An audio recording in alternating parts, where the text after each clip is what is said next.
El periodismo en Colombia nace con la publicación del aviso del terremoto y de la Gaceta de Santa Fe en 1785. Publicaciones que solo se editaron una vez, pero que mostraron conocimientos y aptitudes de quien es considerado el padre del periodismo colombiano, Manuel del Socorro Rodríguez, quien era cubano. Unos años más tarde, en 1791, funda un periódico que ya no se limitaría a una única edición y que es considerado como uno de los más importantes de la época en Latinoamérica, el Papel Periódico de la ciudad de Santa Fe, primer periódico oficial de la capital. La historia del periodismo en Colombia es la historia de los ires y venires de la política, la economía y la cultura. A través de ella se pueden comprender mucho más fácilmente varios de los procesos históricos nacionales e internacionales, pues siempre ha servido como vehículo de expresión de quienes se encargan del hacer político, aunque también ha prestado su espacio a los ciudadanos del común que buscan ser oídos. Esta concepción del periodismo, en una época donde solo podían hablar libremente quienes estaban en la cabeza del poder, condujo a varios personajes colombianos, entre ellos Antonio Nariño, a ser desterrados del país, es decir, a ser obligados a vivir en el exilio. A comienzos del siglo XIX, una vez se establece el periódico como la mayor fuente de expresión y de formación para los futuros periodistas, ya que no existían las escuelas para esto, empiezan a surgir cientos de periódicos que cierran filas en torno a una ideología o una figura política. El compromiso político era, sin embargo, una postura propia del siglo XIX y de comienzos del XX. Hacia la década de 1950, el periodismo colombiano, influenciado por transformaciones globales y por la situación política, económica y cultural del país, comienza un proceso de modernización y de compromiso con nuevos retos.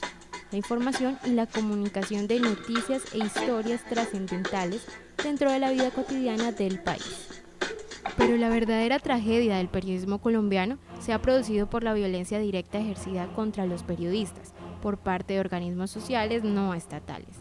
El narcotráfico, la guerrilla, los paramilitares y otros tipos de delincuentes han participado en el hostigamiento, la amenaza o el asesinato de un número elevado de periodistas, coartando severamente la libertad de expresión y de prensa. En la mayoría de los casos, estos crímenes no se han esclarecido en forma adecuada, y las pruebas que precisan la responsabilidad de sus autores y los motivos precisos de los delincuentes no se han recogido. Sin embargo, es evidente que el mayor riesgo proviene de la revelación de actividades ilícitas de grupos corruptos y del ataque personal y nominal a narcotraficantes. En 1997, la Conferencia General de la UNESCO aprobó una resolución en la que condena la violencia contra los periodistas. Tiene como objetivo sensibilizar a los gobiernos y a las organizaciones internacionales y regionales sobre el tema, y de esa manera tratar de luchar contra la cultura de impunidad existente. En Colombia, 140 periodistas han sido asesinados entre 1977 y 2015, de acuerdo con la Fundación para la Libertad de Prensa. De las investigaciones abiertas para cada uno de estos casos, 59 han prescrito.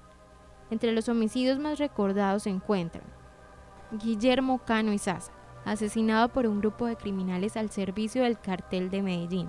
Lo asesinaron frente a la sede del diario El Espectador. Guillermo, dígame esto, que me parece una pregunta importante y que mucha gente se la formula. En El Espectador se observa una libertad de expresión, no digamos exagerada, pero fuera de lo común en los colaboradores. Un señor de una columna muestra abiertamente su inconformidad con lo que dice otro colaborador o con un caricaturista.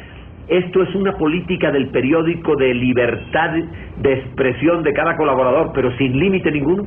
Sí, no tiene ningún límite diferente al que hemos explicado muchas veces, de que no se incurran en injurias ni calumnias. Nosotros hemos abierto nuestras páginas a todas las tendencias dentro de un mundo nuevo que las comunicaciones nos han acercado a todos los países, a todas las políticas, a todos los gobiernos. Vivimos inundados por el mundo electrónico de información y nosotros creemos que hay gente que debe presentar sus puntos de vista, porque hay lectores que les interesa esos puntos de vista, como le interesa a otros los diferentes puntos de vista de los colaboradores. Jaime Hernando Garzón Forero. Fue asesinado en Bogotá por 2 sicarios cerca de los estudios de la emisora Radionet donde trabajaba. Bueno, nosotros pensamos que el asesinato de Jaime Garzón mandó un mensaje muy fuerte a todos los periodistas en Colombia. Yo pienso que Jaime Garzón siempre pensó que era un periodista al que no se le podía matar, y por eso cuando él supo que había posibilidades de su asesinato se movió en función de tratar de neutralizar ese riesgo que corría, y lo hizo en 2 direcciones. De un lado, la cúpula militar, concretamente las fuerzas militares, y de otro lado, los comandantes de los grupos paramilitares. Su asesinato representa una agresión muy fuerte a la prensa en Colombia, y la forma como el DAS desvió la investigación y la forma como se asesinaron testigos para evitar que la investigación avanzara, pues era una forma de garantizar que este hecho quedara en la impunidad, y era una manera de silenciar de alguna manera la prensa en Colombia, silenciar los periodistas, promover la autocensura. Y ese asesinato pues se suma al asesinato de muchos otros periodistas, en los cuales igualmente las investigaciones han quedado en la impunidad o no han avanzado más allá de las personas que cometieron los crímenes y no de los máximos responsables o las personas que determinaron los asesinatos. Orlando Sierra Hernández, asesinado por un sicario cerca de las instalaciones del periódico La Patria, donde trabajaba como subdirector. Tratar de silenciar o acallar los medios de comunicación es un acto doblemente terrorista, porque es al miedo infundirle el silencio.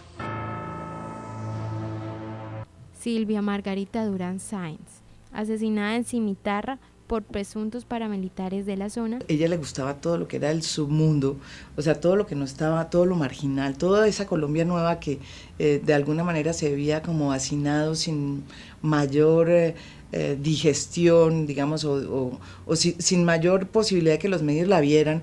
Toda esa Colombia urbana que de los 80 empezó a entrar en las ciudades y a crear estas tribus urbanas nuevas, que poco se entendían y poco tenían como una visión poco se mostraban en los medios de comunicación. Eso le gustaba a Silvia. Entonces Silvia empezó, por ejemplo, a trabajar todo el tema de las tribus urbanas en Bogotá, en todas las pandillas, toda esta expresión de pandillas, la influencia de la música. Se volvió una experta en las pandillas del barrio Meissen, en las pandillas de Pablo VI. Ella creía que ahí podía entender qué era lo que le estaba pasando, o sea, o cómo iba a ser esta Colombia de hoy. Y Diana Turbay Quintero, secuestrada y asesinada por el cartel de Medellín, liderado por Pablo Escobar. Yo me tiro al suelo y ruedo como unos 5 metros. Yo me hago el muerto. Me fui arrastrando hasta donde estaba la señora Diana y hablo con ella, le digo, ¿qué te pasa? ¿Qué te pasa? Me dice, me han matado. Digo, no te veo nada. Me dice, mírame la espalda. Y le miro la espalda y tenía un agujero muy pequeñito y un hilo de sangre. Y dije, yo no creo que esto haya sido como para que pienses que te vas a morir de esto, ¿no? El asesinato y la detención de los periodistas, así como las amenazas contra ellos, constituyen una grave violación de la libertad de expresión y por ende también socavan las bases de la democracia. La impunidad solo agrava la situación, mientras que los autores de los crímenes sepan que no deberán responder por sus actos, los periodistas seguirán siendo blancos fáciles.